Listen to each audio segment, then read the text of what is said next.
I think that discussion is a great example of how we're at the top of an iceberg of wisdom on financial fraud that Jim really started and is responsible for, and hopefully people will be inspired to teach these courses by just that half hour. We have a 3-minute video of Herb Greenberg that we want to show right now before we kick it to Oxford. Herb unfortunately couldn't be here. And Roddy, who just asked the question, is the source of this, right? You started the name Fraud Fest. So we want to give Herb his 3 minutes, and then we'll go to Oxford. So can we cue the Herb video? Hi, everybody.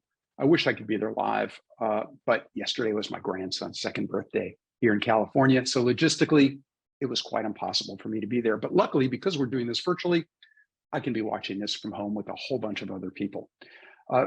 For those of you who have not been to Fraud Fest, I wanted to give you a quick backgrounder of how we got to where we are and how Fraud Fest started.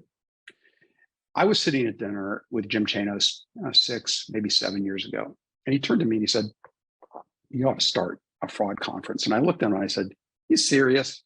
And he said, "Yeah, I'm dead serious." And he also suggested that since I live in San Diego, I might as well contact Frank Partnoy, who also lives in San Diego, and we could do it together. And I thought, well, that's a really interesting idea. And I know Frank. Frank's brilliant. And The Match King, well, it's one of the greatest books on fraud ever. So I called up Frank, and in classic Frank style, he said, "Splendid idea." And here we are today. When we last met, in the spirit of full transparency, I said I was engaging in a new twist to my career, and I was going to become an activist short seller. I had run a short bias research firm that I had co-founded, but I thought I needed a bigger change and I needed a little more excitement. And so I said I was going to get into this activist short selling world. That lasted about 3.5 months before I thought, wait a minute now, I don't want to do this. In fact, like so many other people during the pandemic, I wanted to make an even bigger change.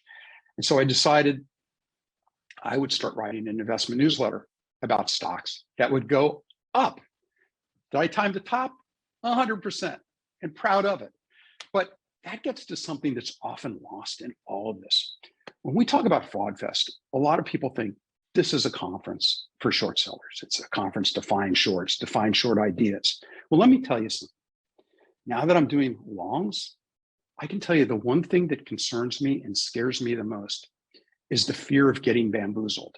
I work with some really smart people who've been in hedge funds and have been around, and analysts and people who can find things. But we've all seen smart people embarrassed because they've recommended stocks that wind up just really getting obliterated, possibly sometimes, many times, often, because of someone getting a bit too aggressive. You know, there's real fraud, there's legal fraud, there's all sorts of elements of it. And that's the point of Fraud Fest. You know, Warren Buffett has that famous line about, you know, when the tide goes out, you can see who's swimming naked.